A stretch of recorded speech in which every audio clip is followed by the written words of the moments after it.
Ce conflit était inévitable et la responsabilité première en revient aux mollahs, je dis bien les mollahs, qui veulent depuis toujours la disparition et du peuple juif. Ils ont montré ces dernières années leur détermination génocidaire en utilisant comme relais le Hezbollah, le Hamas, la Syrie de Bachar el-Assad et les Houthis. Ils sont la première source de désordre au Proche-Orient. La question maintenant est l'issue de cette guerre. La supériorité militaire israélienne aérienne est évidente.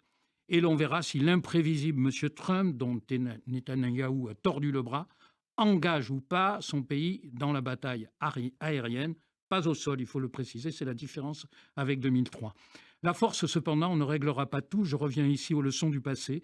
Il n'y aura pas de paix durable sans que le peuple iranien décide lui-même de son sort et de son avenir, comme le disait votre précédent interlocuteur. Cette question est posée au Premier ministre israélien qui, jusqu'à présent, n'a jamais développé une vision géopolitique du Proche-Orient au point de donner parfois le sentiment qu'il ne fait la guerre ici et là que pour éviter les procès qui l'attendent dès lors qu'il quittera le pouvoir. Face à l'Iran, ce très habile tacticien qui sait que le destin d'Israël, il faut toujours le rappeler, ne dépend que d'Israël. Ce très habile tacticien a néanmoins deux atouts. D'abord, si les pays sunnites ont clairement condamné l'attaque contre l'Iran, au fond, tous, à l'exception peut-être du Qatar, souhaitent en finir avec le régime des mollahs. De la même manière, il s'indigne d'une voix assez basse de la situation à Gaza. Ensuite, les Occidentaux, en dépit de leurs critiques sur Gaza, à commencer par la France, espèrent en finir avec la menace du nucléaire iranien.